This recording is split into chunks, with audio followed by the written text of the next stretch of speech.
Buenos días, alumnos. Bien, vamos a empezar con la primera sesión de esta semana, ¿sí? Para los que no me conocen, mi nombre es María Luz Rojas. Vamos a tener la oportunidad de compartir estas semanas conmigo de manera virtual. Y bueno, primero felicitar y saludar por... a ver, un momentito. Saludarlos por la disposición que han tenido con relación a la participación en los foros. Hay algunas, digamos, respuestas que he tenido la oportunidad de responder algunos. No se preocupen que voy a continuar respondiendo para poder absolver algunas dudas y de repente por ahí corregir algunas cuestiones que se tienen que ir ajustando, ¿sí? Algunos conceptos, algunos términos. Los animo a que sigan y también invitando a que sigan participando en los foros porque ese tipo de interacción ayuda bastante a seguir consolidando ciertos temas que por ahí aún nos falta seguir mejorando, ¿sí? Bueno, en esta primera sesión lo que nosotros vamos a trabajar particularmente vendría a ser la característica de los seres vivos, el origen de la vida, y también vamos a, y terminaremos con bioelementos. Se supone que esos tres aspectos corresponden, según el sílabo, la primera semana. Lo que son biomoléculas inorgánicas y carbohidratos lo vemos recién en la segunda semana, ¿sí? También yo sé que ustedes han tenido la oportunidad de revisar el material que está en el aula virtual. Así es que de alguna manera ustedes ya han ido explorando un poco más del tema.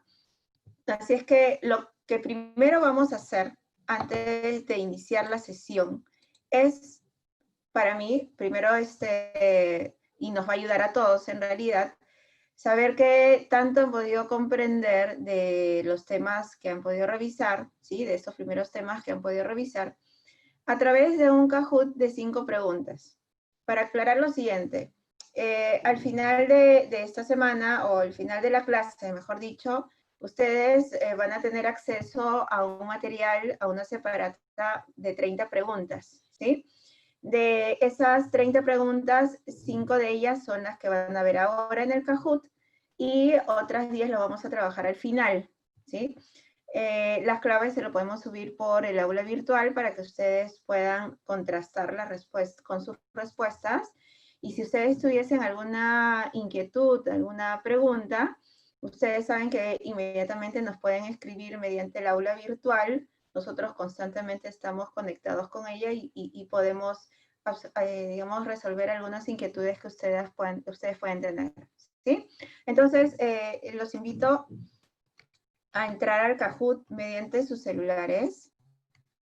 Ustedes coloquen kahoot.it, ¿sí? Y lo que va a salir es una pantalla, ¿no? Los lleva a la página Kahoot, pero es una pantalla donde van a ingresar un código en donde ahorita les voy a compartir, ¿sí?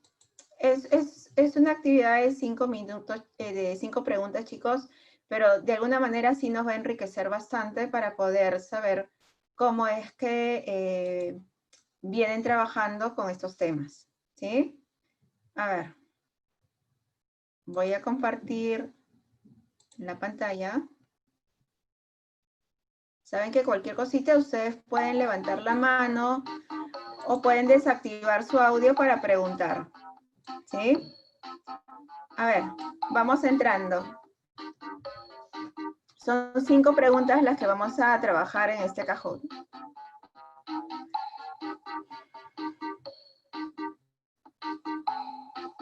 Bien, Yajaira, Andrés.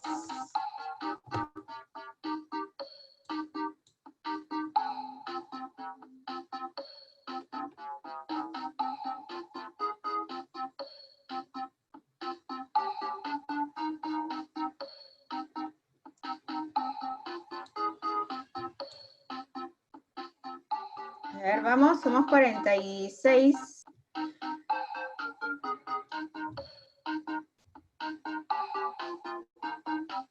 Al Kahoot hay que entrar hay que entrar a esta página, kahoot.it, y te va a salir una pantalla donde vas a colocar este código que está acá arriba, 6510765. Ahí está, Carla, el código 6510765, el que figura en pantalla.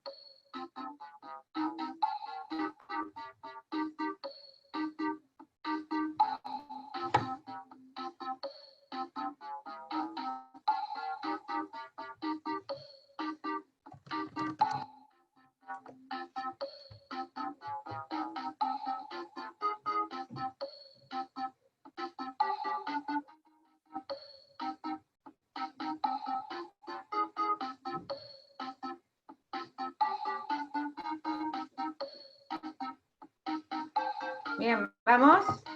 Somos, a ver, 49 participantes, hay 38, vamos.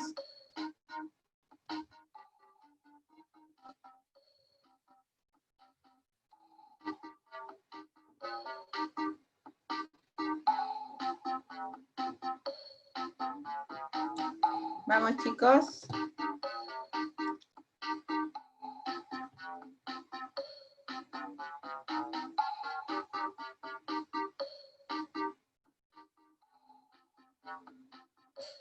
Bien.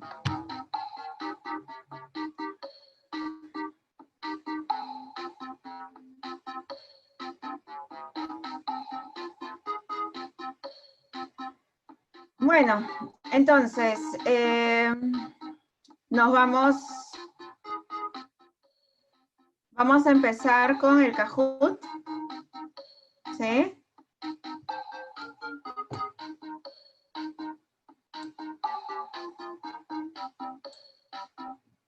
A ver.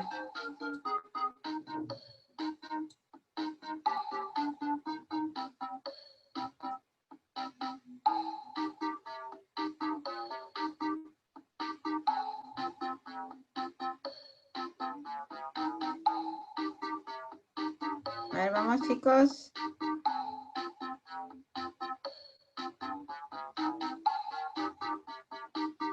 Bien, entonces vamos a empezar, chicos, con 40.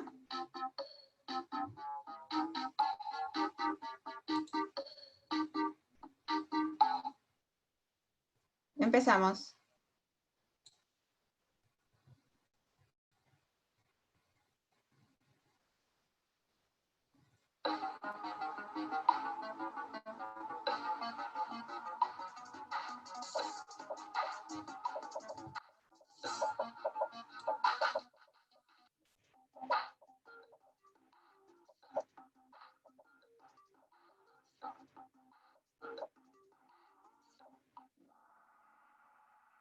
A ver, la pregunta indica, no es una característica en común entre todos los seres vivos, ¿sí?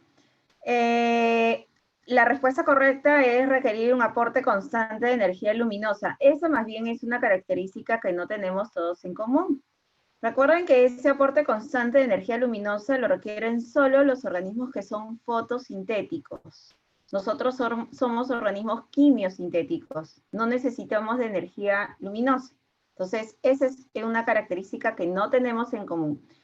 Sin embargo, la mayoría marcó es que somos termodinámicamente abiertos. Bueno, nosotros somos sistemas termodinámicamente abiertos porque hay un intercambio de energía con el entorno. O sea, nuestro cuerpo siempre va a estar en constante, si hablamos específicamente nosotros como organismos, vamos a estar en constante intercambio de, no solo de energía, sino también de materia, ¿sí? Todos nos reproducimos y todos respondemos frente a estímulos. Recuerden que eso se llama irritabilidad. Entonces la respuesta correcta vendría a ser la requerir aporte constante de energía. A ver, vamos. Andrea primero.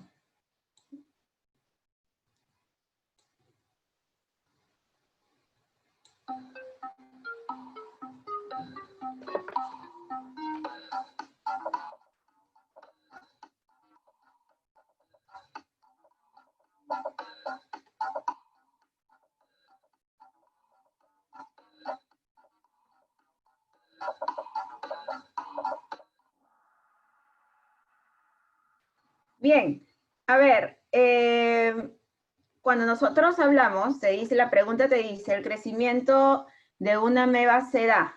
A ver, te están hablando de crecimiento, no se te está hablando de reproducción, ¿sí? Recuerda que los organismos unicelulares crecen aumentando el volumen celular. En el caso de nosotros como organismos pluricelulares, vamos a aumentar a partir del, digamos, incremento en cuanto al número de células. Si nosotros nos lo hubiéramos referido a la reproducción de una ameba se da por, efectivamente sería fisión binaria, pero no es la respuesta para esta pregunta, ¿sí? El aumento en el número de células, como bien he mencionado, ocurre para organismos pluricelulares. La ameba es un organismo unicelular, ¿sí? Y en realidad todos los seres vivos, todas las células, todos los seres vivos crecemos. Entonces, al decir que no crece es incorrecto, ¿ya? Entonces, sería, en este caso, aumenta el volumen celular, la respuesta correcta. Bien, Alexandra. ¿Vamos? Vamos, chicos. Recuerden que también vale por quien responde más rápido, ¿ah?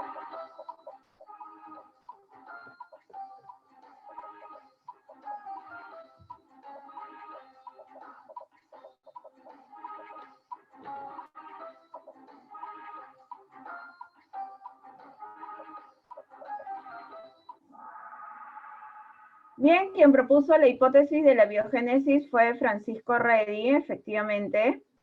Needham y Aristóteles fueron vitalistas. Y en el caso de Pasteur fue el responsable en demostrar la hipótesis de la biogénesis. ¿Ya? Eso lo vamos a ver en un momento. Sería Francisco Redi la respuesta correcta. Vamos. Cuarta pregunta.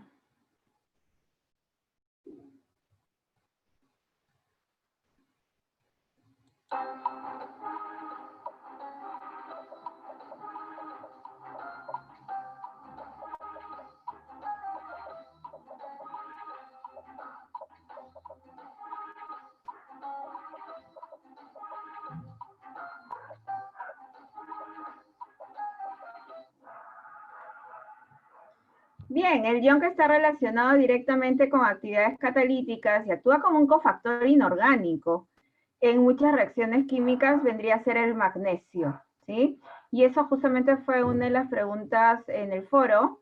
El magnesio actúa como un excelente catalizador inorgánico en muchas reacciones químicas, asociándose a enzimas que participan en diferentes procesos metabólicos. Entre ellos, por ejemplo, están en muchas, digamos, participan en muchas de las enzimas que participan en el proceso de glucólisis, ¿sí? Bien, vamos.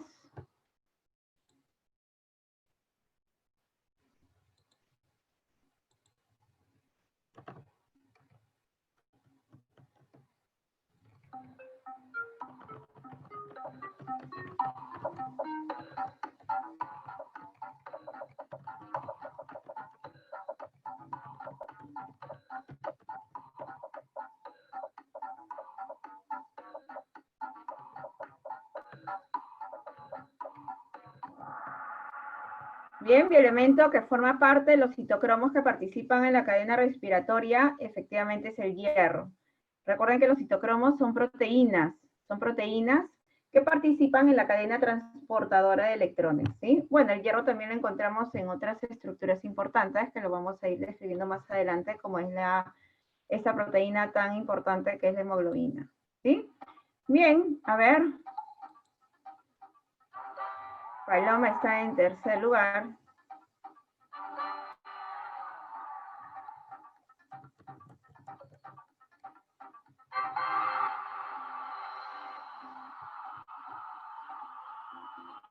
Bien, Camila. Y bueno, entonces terminamos, ¿sí? He podido ver que la mayoría ha acertado con los conceptos que se ha podido trabajar.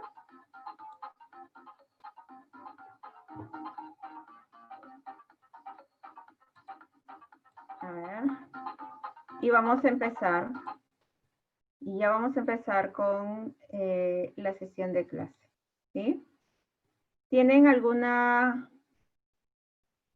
consulta al respecto? A ver. Bien.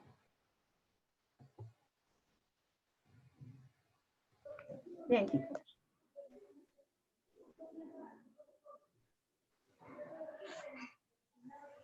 Bien, vamos entonces a iniciar ya la sesión teórica, ¿sí? Lo que sí les voy a pedir es que cuando ustedes tengan alguna duda, yo puedo ir, ustedes vayan preguntando a través o comentando también a través del chat. Si de repente sienten la necesidad de mencionarlo, hablarlo, ustedes tienen la capacidad de poder desactivar su audio.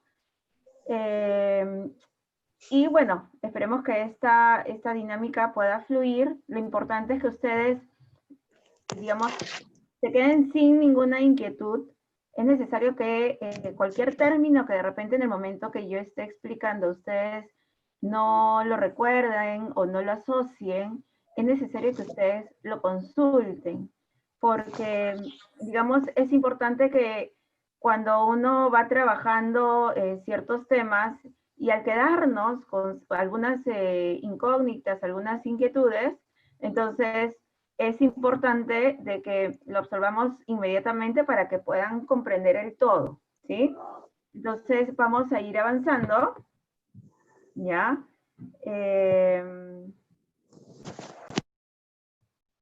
Y trabajaremos en estas 2 primeras horas principalmente lo que es,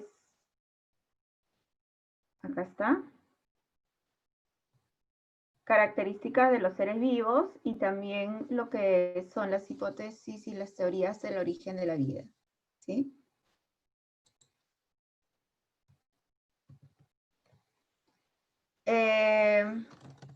Entonces,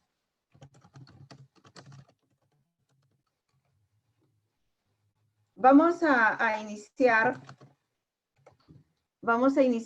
el tema en sí, recordando un poquito con relación a lo que es la biología en sí. Ustedes saben que la biología como ciencia es la encargada en estudiar a todos los seres vivos, ¿sí? Entonces, ustedes también reconocerán o habrán escuchado que el campo de la biología es muy amplio, tanto así que de alguna manera ha permitido que a lo largo también de la historia se pueda desarrollar muchos aspectos que quizás antes eran imposibles de alcanzar, debido a que también la ciencia va creciendo a la par con la tecnología. Por ejemplo, acá ustedes ven una aplicación de la biología muy conocida que tiene que ver con lo que son los productos transgénicos, ¿sí?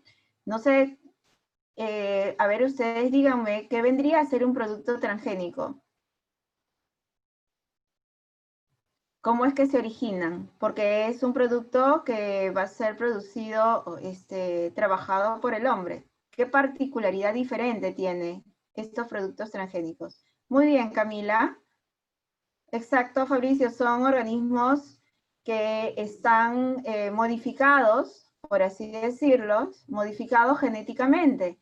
Lo que ha sucedido es que en estos productos se le ha insertado un gen o genes en la cual permitan en estos alimentos expresar características que antes no tenían, ¿no? Por ejemplo, se le ha incorporado un gen foráneo, un gen que pertenece a otro organismo, para que, digamos, ese producto pueda presentar algún tipo de beneficio también para el hombre.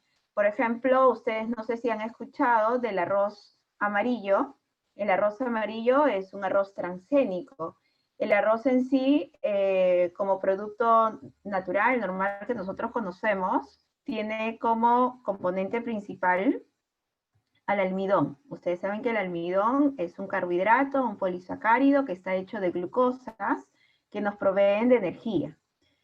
Pero, ¿qué ha hecho el hombre? Es incorporarle un gen en la cual permita expresar el beta-caroteno y que a su vez este beta-caroteno, al ser consumido, nos permita obtener una vitamina muy importante, ¿sí? Entonces, eso, lo que ha hecho el hombre es modificar genéticamente el arroz, incorporándole un gen para darnos un beneficio nutricional. ¿Ustedes recuerdan cuál es digamos, si bien el beta-caroteno es precursor de una vitamina, cuál es la vitamina a la que me estoy refiriendo? Muy bien, Camila, es la vitamina A, exacto, Farid. La vitamina A se obtiene justamente del beta-caroteno, por lo tanto, al consumir este arroz amarillo, no solo estoy obteniendo almidón, glucosa que me va a dar energía, sino también lo estoy complementando con esta vitamina A que me va a ayudar para diferentes procesos que requiere nuestro cuerpo, ¿no? Que requiere realizar nuestro cuerpo. Entonces ahí vemos pues una aplicación muy interesante en la biología. No solo se han modificado genéticamente las plantas, también los animales, justamente por dar un beneficio al hombre. Digamos, trabajando dentro del campo de lo que es la ingeniería genética, la biotecnología, ¿no? Que son áreas, como les decía, como les he dicho, áreas que se han ido desarrollando también a la par con la tecnología. Entonces, así como este ejemplo puntual de los productos transgénicos, hay muchos más. Por ejemplo, hay un artículo muy sencillo, hay una publicación muy sencilla en donde se plantea esta posibilidad de vacunarnos consumiendo alimentos transgénicos, ¿sí? En donde ya no hay esta necesidad de ir a un lugar específico para que nos coloquen estas vacunas a través de inyectables, sino también tener la posibilidad de consumir alimentos transgénicos que nos permite a su vez vacunarnos, ¿no? Entonces, son propuestas, son trabajos que en el día a día ya se están realizando, ya conocemos más del genoma humano, ya podemos comprender más de cuál es el origen de algunas enfermedades genéticas. Entonces, en realidad, la aplicación de la biología es mucho más grande de lo que nosotros de repente conocemos. Y esto se ha ido dando gracias en la historia debido a que también hay personajes que han contribuido que esta ciencia haya ido creciendo, ¿no? Poco a poco. Y acá tenemos, les muestro dos teorías muy conocidas, muy importantes, que vendría a ser la teoría celular, ¿sí? Y la teoría de selección natural. En el caso de la teoría celular, ustedes saben que Schleiden y Schwann han sido los responsables en plantear ciertas posturas interesantes en donde dice que la unidad básica de vida vendrían a ser las células y que todo ser vivo, ¿no? Está formado por células, ¿no? Y esto de alguna manera fue como que el punto de partida para comprender efectivamente que todos los seres vivos estamos formados sí o sí por células. Una de las características que de alguna manera ustedes han mencionado también en el foro, en donde indicaban que los virus justamente no son considerados seres vivos porque no están formados por células, ¿sí? Y en el caso de la teoría de selección natural, pues planteada por Darwin, es una teoría en la que nos muestra o nos trata de explicar un mecanismo más, un mecanismo evolutivo que nos permite entender cómo es que ocurren todos estos procesos evolutivos, ¿sí? Entonces, acá tenemos pues a Darwin que gracias a la observación que hizo y los estudios que hizo a través de los pinzones que se distribuían en las Islas Galápagos, pudo entender, pudo explicar que finalmente el ambiente selecciona al organismo que está mejor adaptado, ¿no? Y eso lo vamos a discutir más adelante en el tema de evolución, que lo vamos a ir describiendo poco a poco. Entonces, vamos a empezar a describir las características de los seres vivos, ¿sí? Vamos a ir relacionando digamos, estas características con lo que implica a los virus, ¿sí? La primera característica te dice que todos los seres vivos somos estructuras muy complejas, muy organizadas también, y quizás de repente uno lo ve más desde un organismo multicelular. Nosotros, como organismos pluricelulares, estamos formados por células, tejidos, órganos, aparatos y sistemas, y entendemos todo ese nivel de organización y complejidad. Sin embargo, si nos enfocamos a organismos unicelulares, nosotros también podemos decir que son organismos complejos y altamente organizados, porque, por ejemplo, ustedes ven esa célula. Por ejemplo, podríamos estar hablando de una ameba, de un organismo eucariota, en la que internamente tienen estructuras, tienen organelas, y estas organelas cumplen funciones específicas y requiere una organización particular para que este ser vivo pueda funcionar, ¿sí?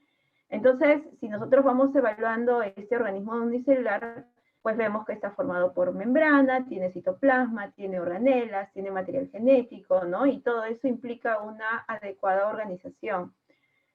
Si me voy a un ejemplo mucho más sencillo, como es en el caso de una célula procariota, también diría lo mismo. Las células procariotas también están formadas por, digamos, por estructuras como membranas, citoplasma, tiene material genético, tiene fimbrias, tienen flagelos, ¿no? Que de alguna manera requiere una organización particular para ejercer funciones específicas, que si bien no tienen organelas de membrana, pero sí tiene organelas como son los ribosomas, digamos, tiene una complejidad, tiene una organización sencilla, pero la tiene, ¿sí? Y en el caso, por ahí creo que en el foro algunos compartieron de que una de las razones por la cual los seres vivos no son estructuras, digamos, no son seres vivos porque no son estructuras complejas ni tampoco organizadas. Y en realidad los virus dentro de su simple, o sea, de ser una estructura simple, ¿sí? De alguna manera también muestra cierta organización y complejidad en cuanto a su estructura. Ustedes saben que los virus solo tienen un tipo de material genético que va a estar protegido, ¿no? Envuelto en una estructura proteica llamado cápside. Y esa estructura proteica está formada por unidades llamados monómeros, capsómeros, que son estos monómeros que van a servir para formar la cápside. Pero hay virus que a su vez, aparte de la cápside, externamente tienen una envoltura en membrana. Entonces, si vamos evaluando un poco de cómo está organizada la estructura, efectivamente sí tiene una organización simple, pero la presenta, ¿sí? Que a su vez los compuestos orgánicos están formados por bioelementos, ya sea mayores, menores, pero que todos estos a su vez permiten formar estas moléculas biológicas que son importantes para todo ser vivo. ¿Sí? Entonces, queda claro que todos los seres vivos somos estructuras altamente organizadas. ¿Sí? Luego, en el caso, el segundo punto es que todos los seres vivos estamos formados por esa unidad básica y mínima de vida que vendrían a ser las células. ¿Sí? Hay organismos que son unicelulares, como bien ven ahí a la ameba en esta animación. Yo más bien les quisiera preguntar, ¿la ameba a qué reino pertenece? A ver si recuerdan.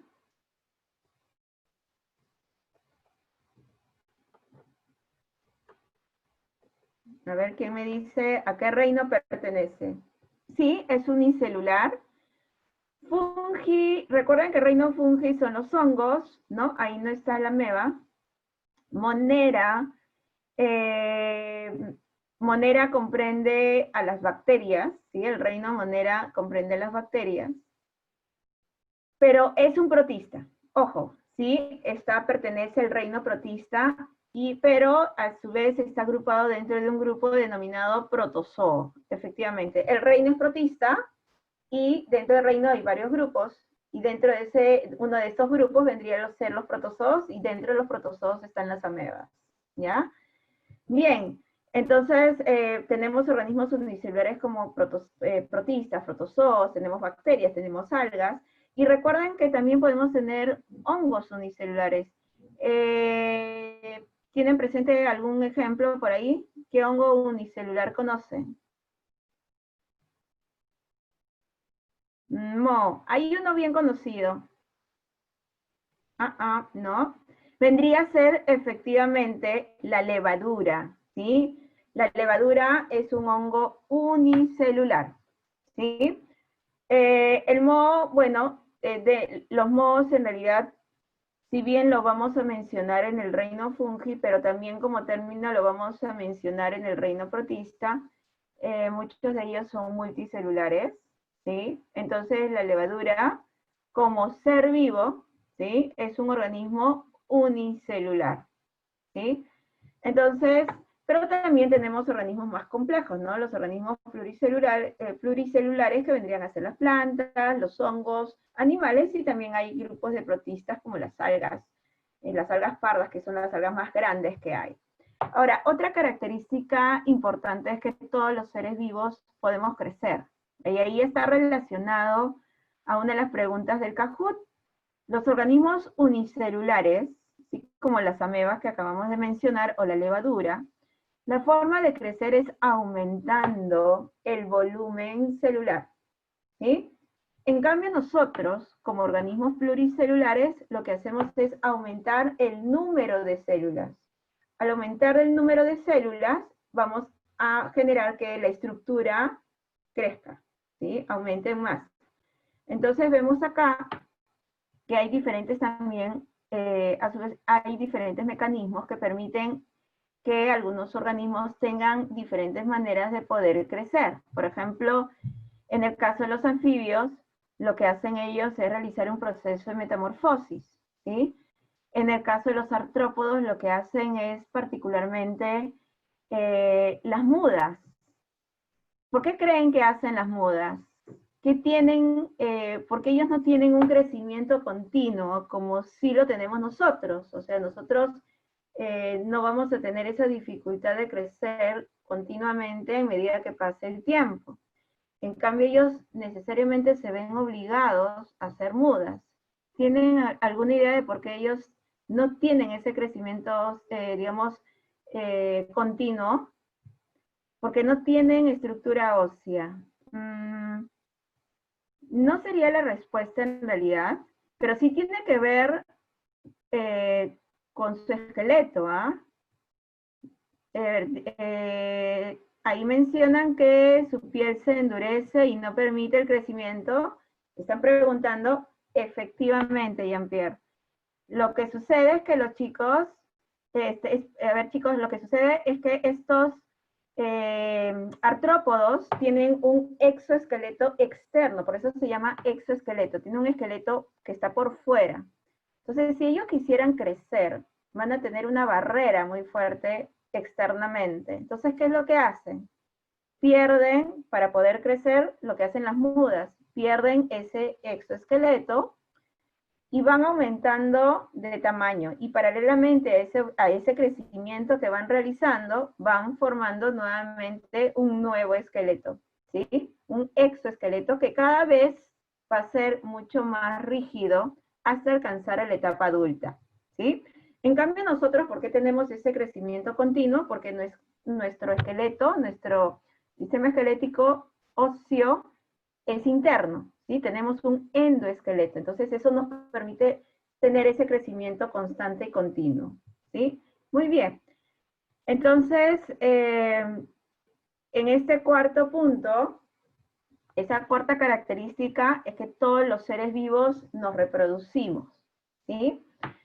Vamos a originar nueva descendencia, y va a depender del tipo de reproducción, sexual o asexual, si es que la descendencia son genéticamente iguales o diferentes. En el caso de la reproducción sexual, sabemos que la descendencia es distinta en comparación a los progenitores, y eso es debido a que participan los gametos. Ustedes saben que en este proceso participan células sexuales, espermatozoides y óvulos, que son genéticamente distintos también, y cuando ocurre la fecundación, lo que va a suceder es que este cigote o este nuevo organismo que se va a formar en el tiempo va a ser genéticamente diferente, ¿sí? En el caso de la reproducción asexual, como ustedes ven acá en la animación, observan que en realidad hay varios tipos, tenemos acá 4 de ellos. Tenemos lo que es la fisión binaria, ¿sí? La fisión binaria es un tipo de reproducción asexual que lo realizan, por ejemplo, las bacterias, las amebas, y más bien yo quisiera preguntarles quiénes hacen esporulación. Ojo que el tipo de reproducción asexual lleva a la formación de organismos genéticamente iguales, es como si fueran clonas. ¿Ya? Y aparte de los hongos, ¿quiénes más esporulan? Plantas, muy bien Camila, recuerden que hay un proceso, hay una alternancia de generación en donde las plantas pueden formar esporas, ¿sí? Las algas, los helechos, perfecto. Pero también dentro de los protistas pueden esporular, ¿recuerdan? A ver, vamos recordando, no es necesario que todos lo sepan, o sea, no es necesario que todos conozcan, porque igual lo vamos a ver más adelante. Bien, hay protozoarios como el Plasmodium vivax, que es justamente responsable, lamentablemente, de esta enfermedad llamada malaria o paludismo. Y este Plasmodium es un esporozoo y realiza estos procesos de esporulación. Muy bien.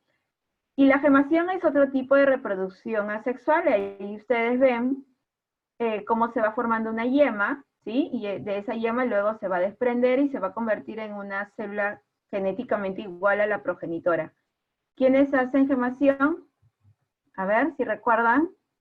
La hidra, perfecto. Las esponjas.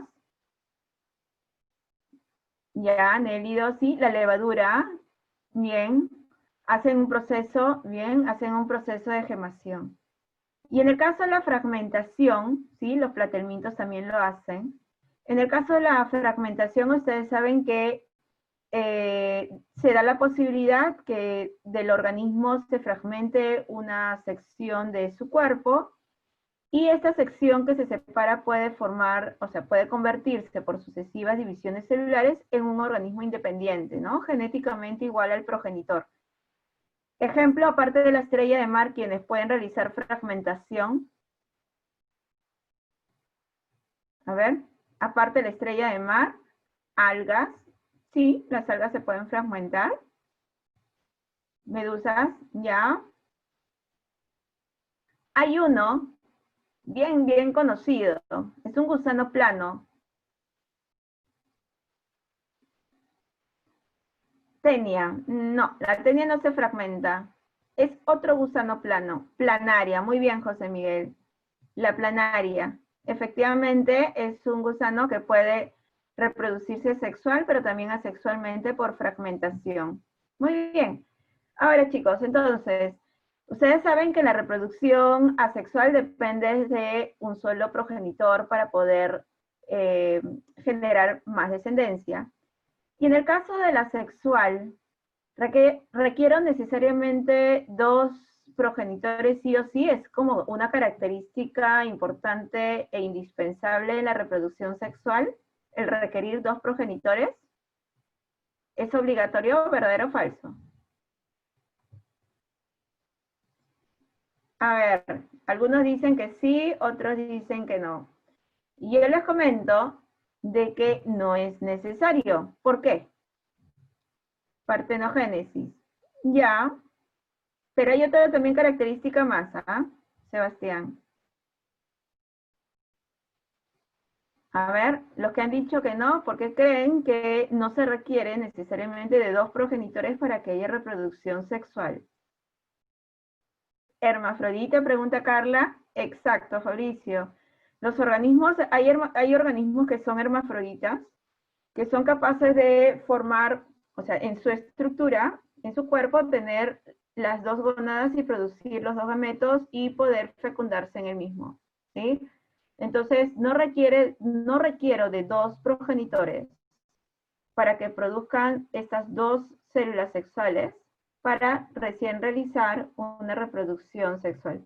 En realidad, dentro de lo que es el concepto de reproducción sexual, lo que se busca, lo que se requiere principalmente es la participación de gametos, de dos gametos genéticamente distintos, de orígenes distintas, ¿sí?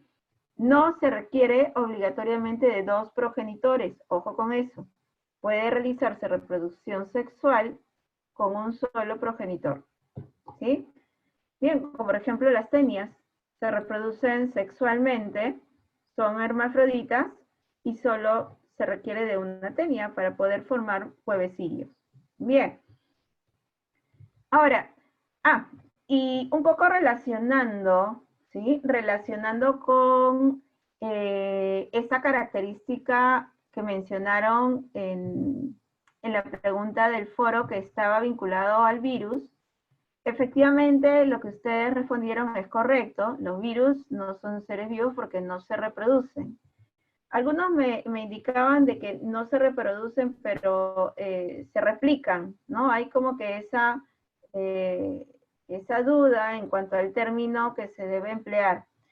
Bueno, chicos, en realidad cuando uno habla de reproducción, uno involucra mucho a las células, ¿sí? Células sexuales, en este caso los gametos, y a las células que no son sexuales.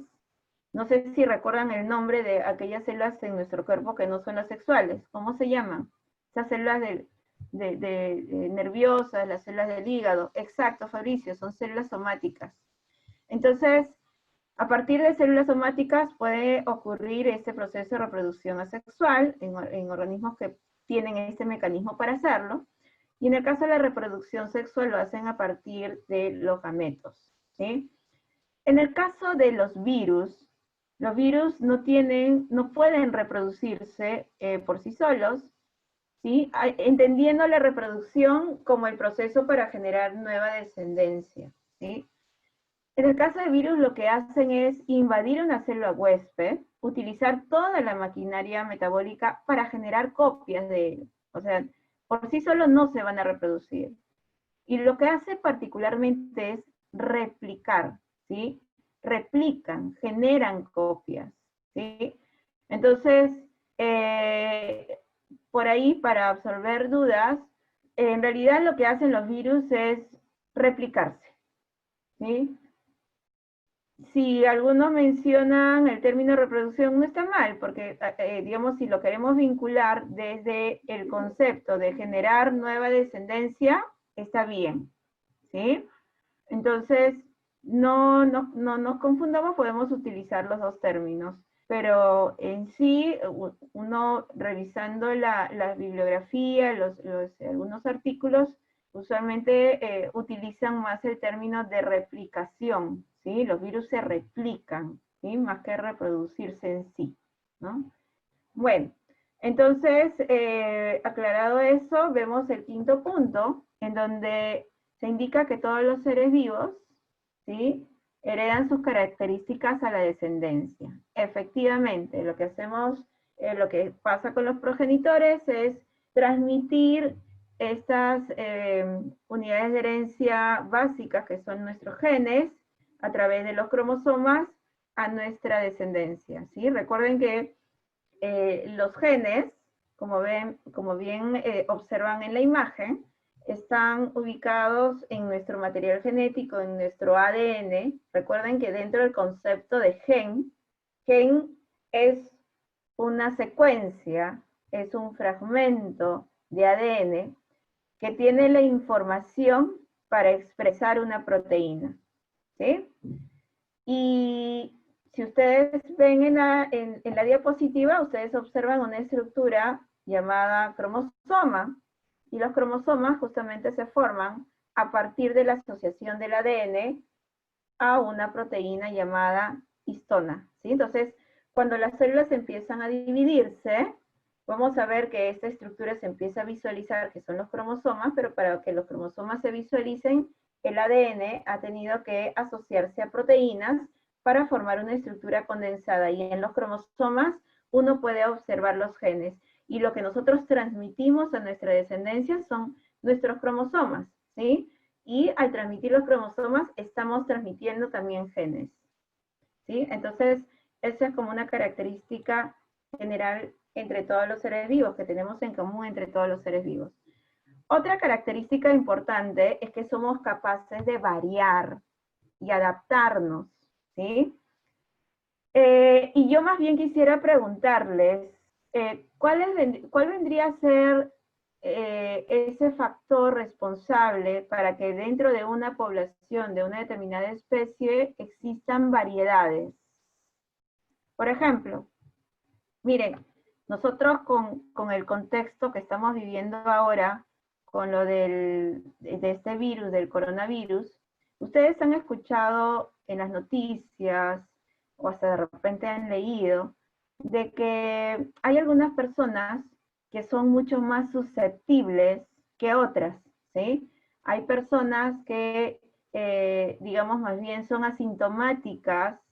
Hay personas que se manifiestan más rápida en la enfermedad que genera, los problemas de salud que genera el virus, mientras que otras no.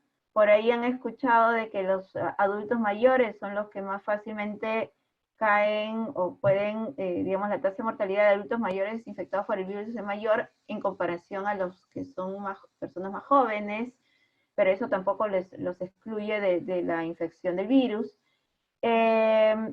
Todo eso, ¿por qué se da? O sea, ¿por qué dentro de nuestra misma población existe esta posibilidad de haber personas que con características particulares en cuanto a que si el virus se expresa más, el virus se expresa menos, es más propenso, no es más propenso? Hasta tenemos poblaciones, por ejemplo, en África hay una pequeña población de mujeres, variedad de mujeres en la cual no se infectan del virus del VIH a pesar que han estado en contacto directo con el virus. Entonces, ¿qué tienen estas mujeres que no tenemos nosotros? O sea, ¿cómo es que ha ocurrido todo ello? Y he estado viendo las respuestas que ustedes han estado colocando en el chat, y es que hay varias razones. Una de ellas, efectivamente, esta variedad, esta variación que ocurre dentro de una misma población entre organismos de la misma especie, es las mutaciones, por ejemplo. ¿Sí? Las mutaciones son eventos que ocurren al azar y lo que va a generar justamente es esta variabilidad. ¿Sí? Otra razón es la recombinación genética o crossing over, que es un evento que ocurre dentro del proceso de la meiosis. ¿Sí? Cuando las células se van a dividir mediante esta división de meiosis, cuando se forman las células hijas, estas células hijas son genéticamente distintas. Entonces, esa es una razón de la variabilidad que existe dentro de una misma población. ¿Sí? También han mencionado la reproducción sexual, claro, dentro de la formación de gametos por meiosis, como también la fecundación. Los espermatozoides que se forman, cada uno, son genéticamente diferentes al otro. Igual sucede con el óvulo. Y al fecundarse va a generar un organismo genéticamente distinto, ¿sí? Entonces, evolución de genes, no hablamos tanto de evolución de genes, ¿sí? Recuerden que las características van a darse, ¿sí? Cuando nosotros hablamos de evolución, cuando hablamos de adaptación y variación, nos estamos refiriendo principalmente a cómo es que cambia nuestro material genético y para poder acumular estas características ventajosas que nos permiten adaptarnos mejor a un determinado ambiente, ¿sí? A una determinada condición ambiental que va a ir cambiando en el tiempo. Pero esos cambios que ocurren, justamente ocurren por mutaciones, ocurren por reproducción sexual, ¿sí? Hay un cambio, sí, más o menos de genotipo, en la expresión del genotipo, ¿sí? Muy bien. Entonces, a lo largo del tiempo lo que vamos a ver es que gracias a esta variación y a estos procesos adaptativos, lo que vamos a ver en el tiempo, procesos evolutivos, ¿sí? Entonces, el poder formar nuevas especies, claro, que cuando hablo de tiempo no me estoy refiriendo a 5, 10 ni 100 años, los procesos evolutivos ocurren luego de muchos años, ¿no? Cientos y miles de años, ¿ya? Entonces, esta es una característica que tenemos todos los seres vivos somos capaces de variar, de adaptarnos y también de evolucionar, ¿sí? Bien, otra característica más vendría a ser esta capacidad de poder interactuar o de responder frente a estímulos temporales, ¿sí? Y eso se llama irritabilidad. Todos los seres vivos respondemos frente a estímulos. Por ejemplo, ustedes ven en la imagen de la derecha, en la diapositiva, ven cómo las pupilas, ¿sí? Se dilatan o se contraen de acuerdo a la intensidad de luz. Y lo mismo sucede en el caso, por ejemplo, de estas plantas carnívoras, son organismos autótrofos fotosintéticos como cualquier planta, pero ustedes observan que tiene una estructura un poco particular, que son estas valvas, ¿sí? Estas valvas son, digamos, una forma de poder atrapar, ¿sí? Ayudan a atrapar a ciertos insectos que se posan en él, porque hay una necesidad en ellos. En el caso de estas plantas carnívoras, claro, mal utilizado el nombre carnívoro, el término carnívoro, porque no es que coman carne, ¿sí? Ellos lo que hacen es, ellos se han adaptado y viven en condiciones muy pobres en nitrógeno. Recuerden que las plantas carnívoras son plantas muy particulares, muy sensibles en su cultivo y en el mantenimiento de ellas. Ellas se han adaptado en ambientes muy pobres en nitrógeno y lo que van a hacer es tratar de obtener ese nitrógeno por otras fuentes. Recordar que el nitrógeno para las plantas vendría a ser el macronutriente más importante de las plantas, lo más importante que debería requerir la planta, ¿sí? Aparte de otros minerales, pero el nitrógeno, digamos, es un nutriente valiosísimo para las plantas. Entonces, claro, entramos en una incoherencia al decir que pueden crecer en un ambiente pobre en nitrógeno, pero sin embargo requieren sí o sí de nitrógeno. Pero se han adaptado justamente desarrollando estas valvas, estas estructuras, que permiten que al estar abiertas, al caer un insecto, que vendría a ser el estímulo, genere que estas valvas se cierren. ¿Y qué va a hacer? Empezar a secretar enzimas, fluidos, que en donde estos insectos empiecen a degradar con la única finalidad de absorber ese nitrógeno presente en ese organismo, ¿sí? Entonces, todos los seres vivos siempre vamos a responder frente a estímulos, ¿sí? Otra característica más vendría a ser es que todos los seres vivos tenemos un tiempo finito de vida, ¿sí? Ningún ser vivo es eterno. Hay seres vivos que son muchos más longevos, la tortuga, por ejemplo, las ballenas también lo son. Hay organismos que viven un tiempo mucho más corto, pueden durar días, pueden durar horas. Las células también tienen un tiempo finito de vida. Así es que esto es algo característico en nosotros, ¿no? Y les pongo el ejemplo del panda. El panda tiene un tiempo también, si uno pensara que era un animal longevo, no es así. El tiempo de ellos no es tan largo como uno pensaba. Luego tenemos, y esa es una característica muy importante, y lo relacionamos a la pregunta nuevamente del virus, ¿sí? Del foro. Es que todos los seres vivos somos organismos que siempre vamos a realizar metabolismo, siempre vamos a tener reacciones químicas que constantemente van a estar realizando en nuestras células con la finalidad, por ejemplo, de obtener energía, de formar estructuras, y siempre vamos a requerir un constante aporte de energía, ¿sí?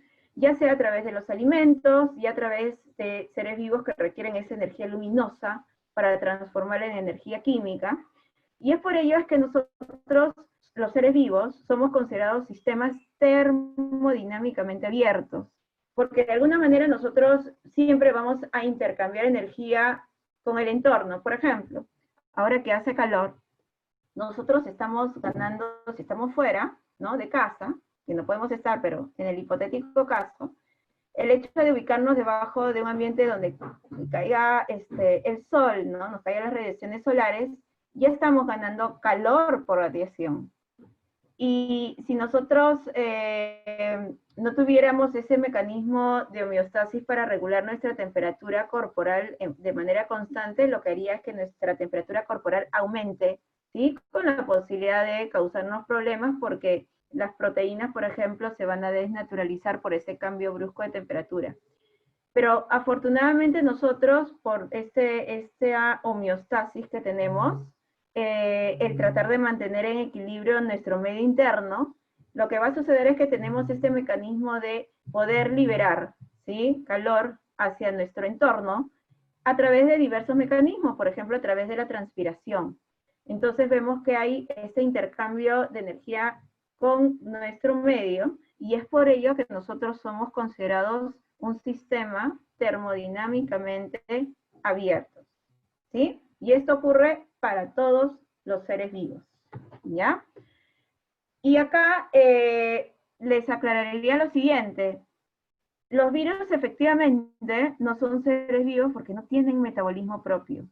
La única manera de poder, por ejemplo, replicarse, generar copias, es ingresando a la célula huésped, ¿sí? Parasitando una célula huésped, utilizar toda la maquinaria metabólica de la célula para poder generar muchos virus, ¿sí? Depende necesariamente del metabolismo de las reacciones químicas que generan la célula. Entonces, ahí esa es la razón, una de las razones principales por la cual los virus no son seres vivos. No son seres vivos porque no tienen metabolismo propio. No son seres vivos porque no están formados por células. Las células, digamos, es como que la estructura base de todo ser vivo. No hay células, no hay, no hay seres vivos, ¿sí? Entonces, bien han mencionado ustedes que los virus son estructuras que tienen una cierta organización, sí, que tienen un tipo de material genético, tienen una estructura proteica que lo protege, llamado cápside, y bueno, pero eso no son células, ¿sí? Bien, entonces terminamos este aspecto, ¿sí? Describiendo justamente, viendo de forma muy general todas las características, estos principios unificadores de los seres vivos, en la cual están presentes en todos nosotros, ¿sí? En todos los seres vivos. No sé si tienen alguna consulta antes de continuar, ¿no? Recuerden que ustedes pueden desactivar su audio si es que por ahí queda alguna inquietud. ¿Ya? Bien, entonces vamos a ir avanzando. Viendo ya terminado este punto, en algún momento de repente nosotros siempre de alguna forma nos hemos preguntado de repente cómo es que los seres vivos que actualmente existen han podido surgir, ¿no? ¿Cómo es que han podido crearse toda esta diversidad de vida que hay ahora, hablando desde flora y fauna, ¿sí? También nos habremos preguntado en algún momento cómo es que se originó la vida en la Tierra, porque sabemos que antes la Tierra tenía condiciones muy particulares, muy diferentes a lo que actualmente es, ¿no? Condiciones muy adversas en las que prácticamente se nos hace imposible pensar de que bajo esas condiciones pueda existir vida, ¿no? Sin embargo, ustedes saben que hay una diversidad de posturas, hay una diversidad de teorías, hay una diversidad de hipótesis en la que en el tiempo se ha tratado de tratar de entender y responder a estas preguntas. Y nosotros vamos a empezar justamente con lo que es la hipótesis de la generación espontánea, que nos permite entender en base a la postura de Aristóteles, ¿sí? Quien fue el responsable en plantearlo, de entender cómo es que se origina la vida. Y es que Aristóteles en su época tuvo una postura muy particular, y lo digo particular porque con lo que nosotros ya conocemos ahora se nos hace muy difícil, en realidad, comprender y creer de la forma en que antes se veía cómo es que se originaban los seres vivos, ¿no? La generación espontánea indica de que los seres vivos se originan a partir de la materia inerte, ¿sí? Tengo materia inerte y gracias a que esta materia inerte, ¿no? Esta materia que no tiene vida, tenga interacción con el principio vital que se encuentra en el aire, esta materia inerte en el tiempo se va a convertir, va a dar origen a una nueva forma de vida, ¿sí? Todos aquellos que apoyaban a Aristóteles a esta propuesta de generación espontánea son llamados vitalistas, entonces tenían esa postura. ¿Y cómo es que también Aristóteles llega a concluir en ello? Es porque logra observar digamos, el crecimiento de ciertas larvas en trozos de carnes, trozos de carnes que han estado expuestas en días a la intemperie. Entonces, él vio que estos trozos, cuando han estado en el ambiente, después de varios días, ¿sí? Observó que empezaron a crecer larvas. Y él indicó pues que esta materia inerte, esta carne, ¿sí? Gracias al principio vital que está en el aire, permitió originar estas larvas. Claro, nosotros sabemos que eso no ocurre así. Sabemos que las larvas son producto de que las moscas que están alrededor en nuestro ambiente colocan los huevecillos en la carne y bueno, estos huevecillos eclosionan y las larvas van a empezar a crecer y desarrollarse porque la carne va a ser su fuente de alimento, ¿no? Eso es lo que sabemos. Pero eso es lo que en la época de Aristóteles pues no se veía. Entonces ellos pensaban y tenían muy presentes de que era el principio vital y responsable en la formación de los seres vivos a partir de la materia inerte. Tanto así fue aceptada esta hipótesis de la generación espontánea, que hubieron personajes como Van Helmont de crear recetas, ¿sí? Para formar seres vivos. Por ejemplo, había creado alguna receta para crear ratones, recetas para formar moscas, recetas para formar abejas. Entonces era, digamos, una receta así típica como que de ingredientes y como que de proceso para poder finalmente obtener un ser vivo, ¿no? Tanto así que, por ejemplo, Van Helmont decía, si yo quisiera obtener ratones, lo que voy a hacer es agarrar un puñado de, o una cantidad determinada de trigo, cebada, con trapos sucios, lo voy a colocar en una esquina a la intemperie, y voy a ver que de ese lugar, después de semanas, van a empezar a salir y a formarse ratones. Y efectivamente se formaban ratones, ¿sí?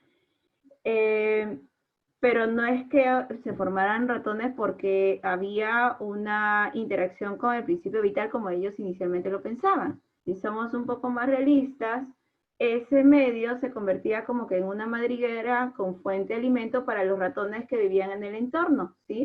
A los alrededores. Entonces iban, se ubicaban ahí, se reproducían y efectivamente después de semanas uno observaba que salían ratones, crecían ratones, ¿no? Y les cuento que también Aristóteles había, digamos, una forma muy particular de explicar cómo es que se formaban los cocodrilos.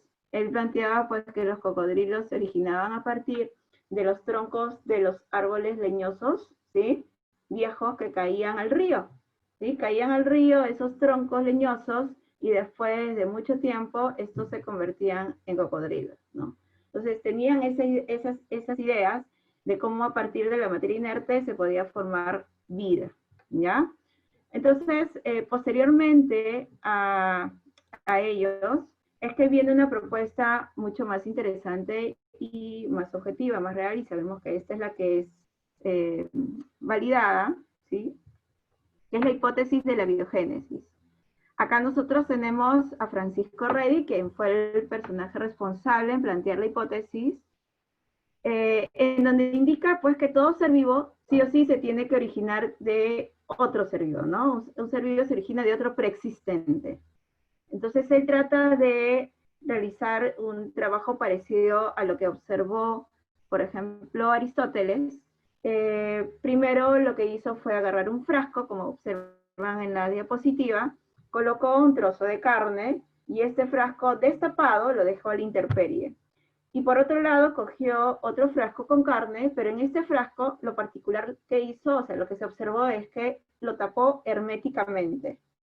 Al taparlo herméticamente, lo que va a hacer es que no va a permitir el ingreso de moscas ni nada, por lo tanto se observó, después de días, que en el frasco que estaba destapado había crecimiento de larvas y el que estaba tapado no. Entonces, Redi mencionó que para que estas larvas crecieran es porque han tenido que venir moscas que hay en el entorno, depositar los huevecillos, eclosionar y para formar larvas. Pero en el caso de este frasco de acá que estaba cerrado herméticamente, indicaba de que lógicamente no iba a permitir el crecimiento de ninguna larva en la carne porque al estar cerrado no dejaba ingresar las moscas. Entonces, lo que él indica, pues, que para que se formen las larvas, los responsables en originar las larvas han tenido que ser las moscas. Esa explicación es correcta, sabemos que es correcta, tiene su lógica, pero hubieron detractores. O sea, no es tan fácil aceptar una hipótesis así por así. Recuerden que la postura generación espontánea dura 2 siglos, y más bien ahí los vitalistas hicieron sus observaciones. ¿Cuál podría ser esa observación y esa refutación que hicieron en el experimento de Reddy? A ver, ¿quién me indica?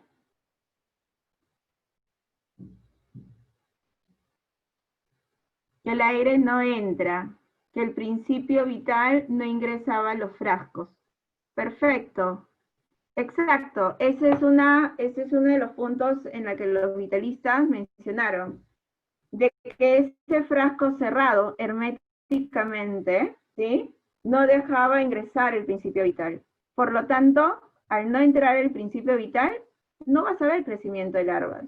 En cambio acá, en este frasco que estaba descubierto, que estaba abierto, dejaba ingresar el aire, dejaba ingresar el principio vital, y al tener contacto con la carne, vamos a ver que aparecen gusanos, ¿sí? Entonces, ahí como que cayó este experimento. Habría que elaborar un experimento en el que permita el ingreso del aire, y eso lo vamos a ver en un momento. Pero quisiera hacer acá un paréntesis para poder hablar un poquito de Leeuwenhoek. ¿Por qué razón? Hasta ese entonces, hasta antes de Leeuwenhoek, en realidad, se mencionaba que todos los seres vivos era todo lo que uno podía observar, ¿sí? Lo macro, ¿sí? No se sabía, no se conocía que habían formas pequeñas de vida, no se sabían de los microorganismos. El responsable, digamos, en mencionarlos, en indicar que hay formas de vida pequeñas, fue Leeuwenhoek, que si bien Leeuwenhoek no fue, digamos, un personaje de ciencia, de formación científica, pero lo que él hizo gracias a la construcción de sus lentes de aumento y en sus tiempos de ocio también, fue justamente observar, ¿sí? Observar fuentes de agua donde veía que habían pequeñas cositas que tenían movimiento. Entonces, él indicó que habían formas de vida pequeñas también, claro, que no se podían observar a simple vista, pero sí existían estos microorganismos. Entonces, a partir de ahí es que ya se comprende que hay formas de vida mucho más pequeñas. Y ahí es donde menciona Needham. Needham también fue un vitalista, ¿sí? También apoyaba a la generación espontánea. Entonces, él hace un experimento bien sencillo para poder demostrar que los microorganismos también se generan justamente gracias al principio vital, ¿sí? Entonces, ¿qué es lo que hizo?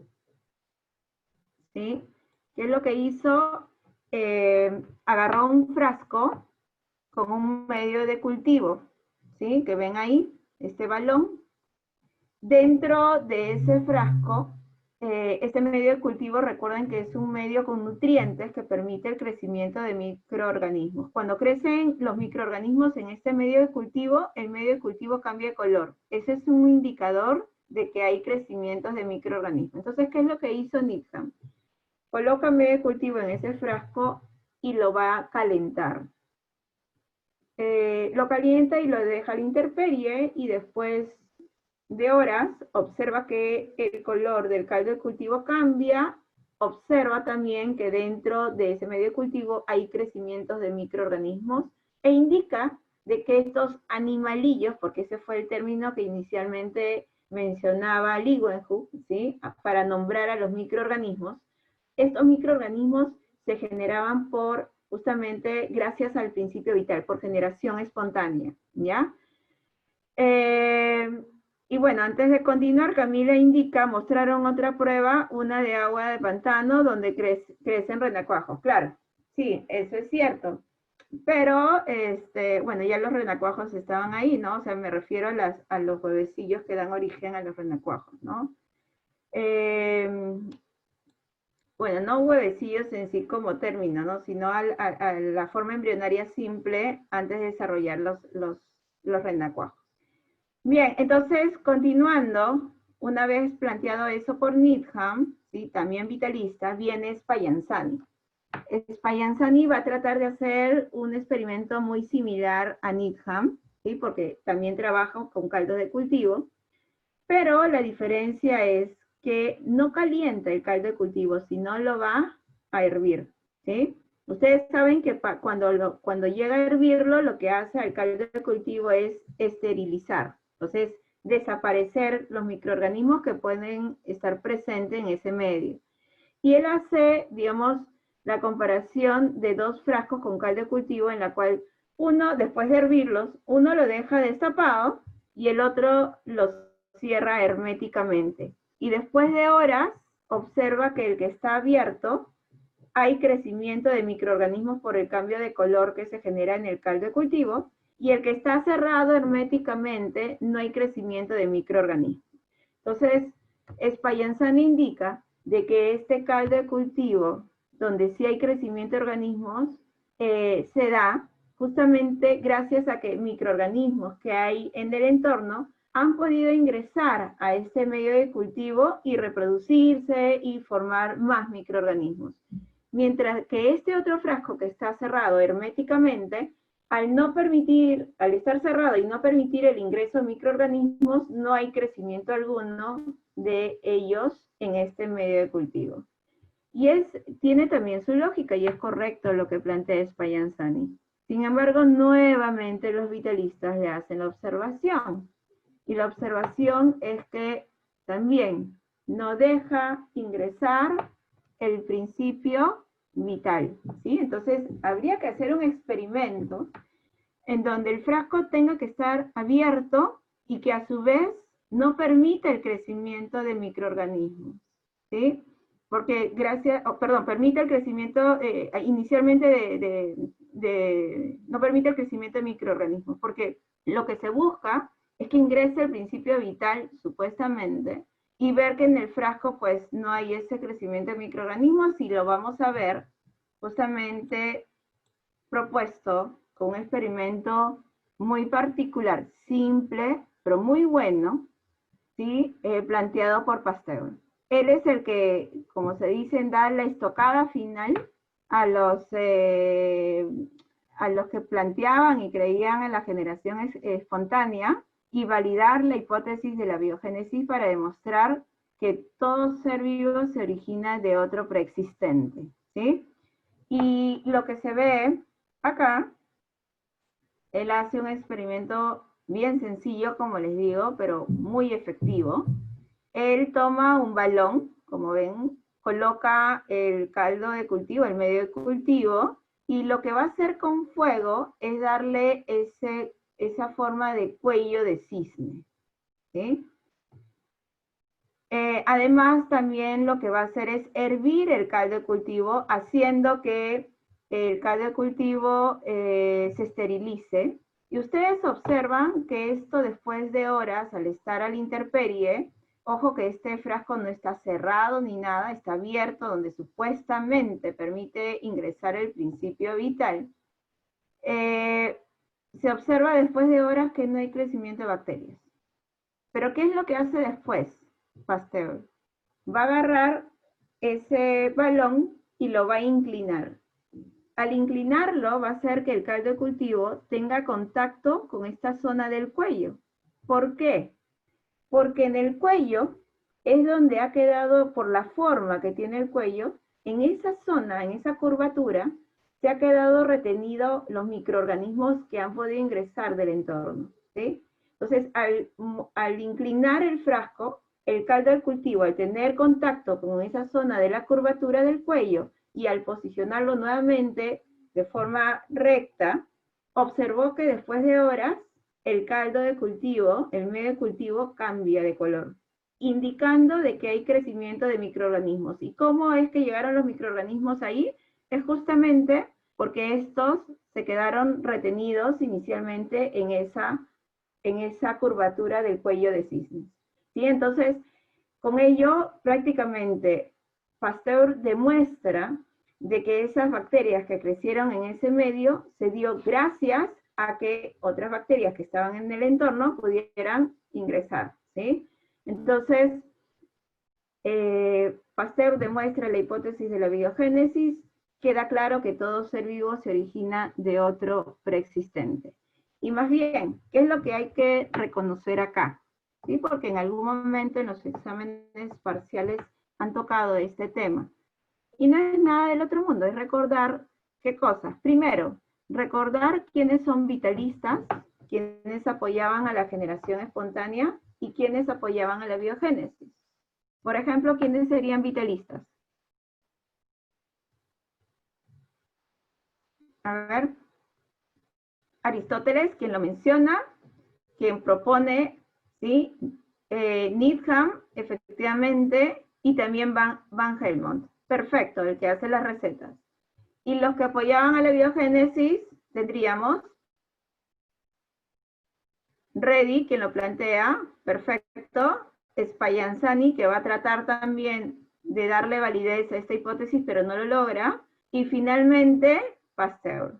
Bien, ojo, chicos, a Leeuwenhoek solo lo mencioné para poder conocer, ¿sí?, de cómo es que se ve después a los seres, entender que hay formas de vida más pequeñas en los seres vivos, ¿sí? Leeuwenhoek no fue ni vitalista, ni tampoco apoyaba a la biogénesis, ¿ya? Leeuwenhoek lo que hizo, simplemente se les presentó, se les compartió la información de Leeuwenhoek para poder conocer cómo es que después pudieron comprender que hay formas de vida tan pequeñas, porque como les decía, hasta esas épocas solo se conocía que los seres vivos era todo lo que uno podía observar, pero ya sabemos que fue Leeuwenhoek el responsable en indicar de que habían formas de vida mucho más pequeñas, ¿sí? Bien, entonces acá terminamos con lo que es la hipótesis de la biogénesis, la hipótesis de la generación espontánea, que es más o menos entender de que todo ser vivo se origina de otro preexistente, y entraríamos a lo que es la evolución, la teoría de evolución química, y esto está relacionada con una de las preguntas que estaban en el foro, ¿sí? En el foro justamente se preguntó de cuál era justamente esta propuesta que planteó Oparin, en qué se basaban esa propuesta de Oparin, y también se preguntó si es que dentro de esa teoría de evolución química, Oparin explicaba, ¿no? Hablaba de cómo es que se originó las primeras células, ¿sí? Por ahí, a ver, Paloma dice, antes de seguir, el mecanismo se puede referir a los de la biogénesis. Ah, sí, eso sí es correcto. ¿Ya? A ver, para poder comprender esta parte, chicos, cuando yo me refería, si es que la postura de Oparin, la teoría de evolución química, se relaciona a lo que es de cómo se entendía el desarrollo de las células, en realidad, ¿sí? En realidad, Oparin no explica en su teoría cómo las células se formaron, cómo se formó la primera célula. Recuerden hasta dónde llegó Miller. Miller lo que logra es demostrar la teoría propuesta por Oparin, ¿sí? Y eso lo vamos a recordar ahora. Claro, una cosa son los coacervados, ¿sí? Los coacervados no son células, son agregados moleculares, ¿no? O agregados de compuestos orgánicos, pero no son células. Ahora lo vamos a mencionar, ¿sí? Miren, Oparin indicó, dentro de esta teoría de la evolución química, él trata de explicar cómo se formaron los compuestos orgánicos, cómo se llegó a formar los compuestos orgánicos a partir de lo inorgánico, ¿no? A partir de los compuestos inorgánicos que existían en la Tierra primitiva. ¿Por qué es importante esto? Porque recuerden que los compuestos orgánicos son la base de la vida. A partir de compuestos orgánicos es que podemos, digamos, tener la posibilidad de formar células, formar seres vivos. Los seres vivos estamos formados por proteínas, carbohidratos, lípidos, ácidos nucleicos, etc. Sin compuestos orgánicos no habría la posibilidad de formar seres vivos, ¿no? De formar la primera célula. Entonces, lo que hace Oparin es justamente a través de la teoría de la evolución química explicar cómo es que se forman los compuestos orgánicos a partir de componentes inorgánicos. Y él decía que en la Tierra primitiva, ¿sí?, las condiciones eran muy adversas, eran muy particulares, muy diferentes a lo que actualmente existe en la Tierra, ¿no? Había una atmósfera reductora. Al decir que había una atmósfera reductora, no había O2, ¿no? No había oxígeno molecular, no había ozono. Los gases atmosféricos que más abundaban era prácticamente metano, era amoníaco, era dióxido de carbono, había hidrógeno, había nitrógeno como gas, no había O2, ¿sí? Por eso le digo que es una atmósfera reductora. Gracias a estas grandes fuentes de energía que había en la Tierra, como una gran cantidad de tormentas eléctricas, esta radiación que llegaba, incidía directamente en la Tierra porque no había en ese entonces capa de ozono, además estas erupciones volcánicas, generó de que estos gases de la atmósfera primitiva, ¿sí?, de estos componentes inorgánicos, puedan reaccionar entre ellos, ¿sí?, condensándose y finalmente depositándose en las fuentes de agua que existían en ese entonces, por ejemplo en el mar, formándose compuestos orgánicos y, digamos, acumulándose en el agua, formando este caldo orgánico. A partir de estos compuestos orgánicos que ya se empezaron a formar, de ahí él plantea que después surge esta posibilidad de que se puedan formar las primeras células, pero él no explica cómo se forman las células, ¿sí? Él indica cómo es que se formaron estos compuestos orgánicos. Y ahí teóricamente él trata de hacer ese tipo de reacciones para poder ver que como del agua, del metano, del amoníaco, del dióxido de carbono, se pudieron ir formando estos primeros compuestos orgánicos, ¿sí? Pero como ustedes saben, todo se quedó en la teoría, ¿sí? Él no pudo demostrarlo experimentalmente. Y por ahí preguntaron acerca de los coacervados. Por ejemplo, ustedes, como bien les he mencionado, ustedes observan acá de que el caldo orgánico se fue formando en el agua, ¿sí? El caldo orgánico, a fin de cuentas, es como que esa acumulación, ese agregado de compuestos orgánicos que poco a poco empezaron a agregarse, empezaron a juntarse, ¿sí? Y eso permitió observar la formación, ¿sí?, de los coacervados, ¿sí? Los coacervados son agregados de moléculas orgánicas. Ahora, gracias a estos agregados es que se piensa, ya que más adelante se inició la formación de lo que es una membrana muy simple que permitió delimitar lo que hay dentro y fuera ya en una célula, y lo que más adelante permitió dar origen a las primeras células, ¿sí? Entonces, es ahí donde se basa principalmente Oparin, acerca de lo que es entender cómo es que se forman los primeros compuestos orgánicos. Hasta ahí llega la propuesta. Y también hasta ahí puede llegar esa propuesta y esa demostración que hizo Miller, ¿sí? Miller lo que va a hacer es demostrar la teoría de evolución química de Oparin a través de la construcción de este dispositivo, que tampoco no fue nada complejo, un poco simulando las condiciones que en la Tierra primitiva existía. Por ejemplo, por acá, en este compartimento de abajo, ustedes ven que está ese depósito de agua que constantemente está expuesto al fuego, simulando ese medio caliente, el agua caliente, porque recuerden que también en la Tierra primitiva las temperaturas eran altas y las fuentes de agua también la temperatura era elevada. Luego vemos en otro compartimento, ¿sí? Un ambiente en donde supuestamente se han colocado estos gases que existían en la atmósfera primitiva como metano, amoníaco, hidrógeno, CO2, vapor de agua, hidrógeno también, ¿no? y nitrógeno, y a la vez ustedes ven esa fuente de energía, ¿sí? Que vendría a ser esos electrodos simulando las tormentas eléctricas que habían en la Tierra primitiva.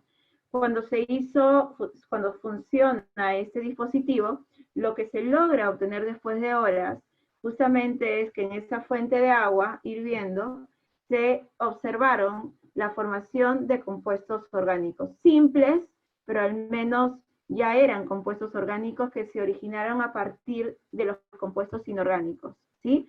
Se observaron aminoácidos, se observaron monosacáridos, se observaron bases nitrogenadas, ¿sí? Entonces eso fue pie para poder indicar que esa es la forma en cómo ocurrió esta evolución química, ¿sí? Cómo es que se permitió la formación de compuestos orgánicos y que ya después, bajo esta base primordial que son los compuestos orgánicos, nos permite de alguna manera entender que posteriormente se hayan formado las primeras células, ¿sí?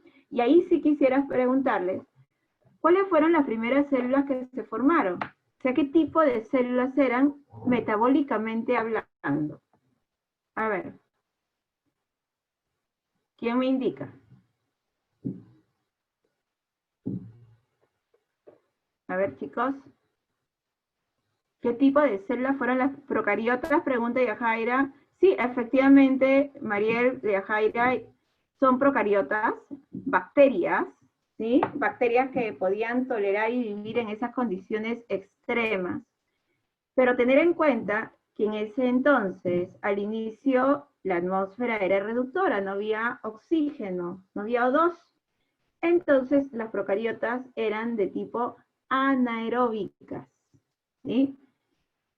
Luego de este grupo de bacterias anaeróbicas que poco a poco fueron poblando, ¿sí? Fueron aumentando en número, es que después viene el desarrollo, ¿no? La formación de otro grupo de procariotas, de otro grupo de bacterias que eran las bacterias autótrofas.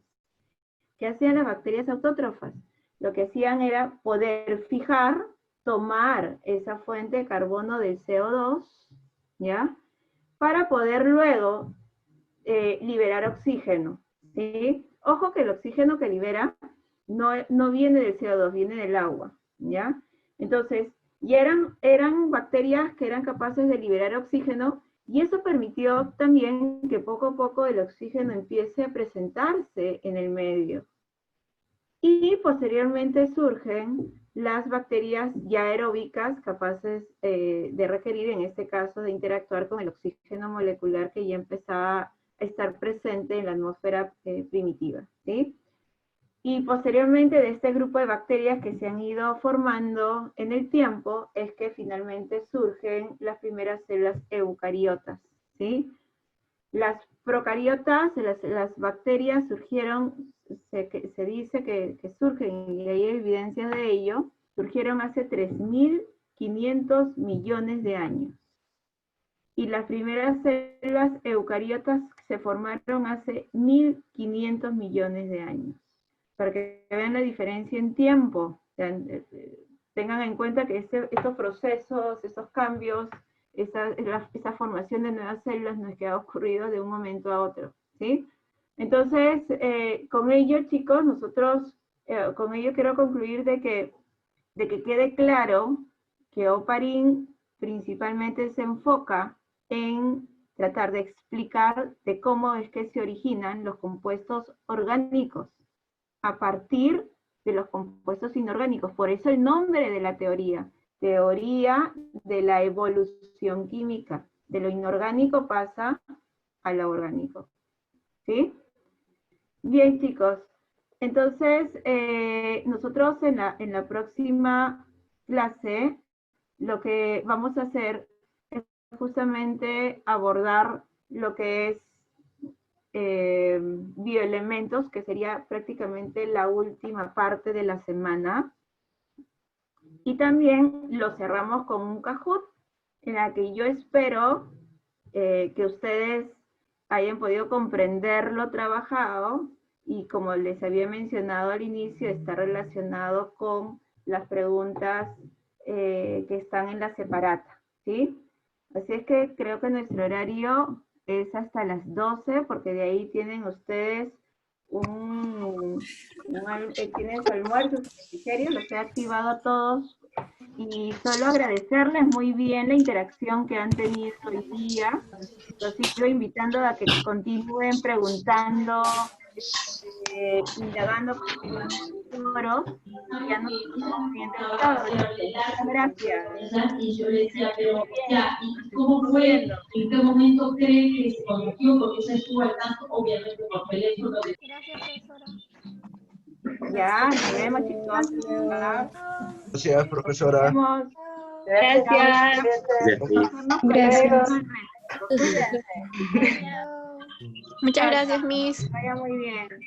Hasta luego, cuídese. Un bonito día. Igualmente. Gracias.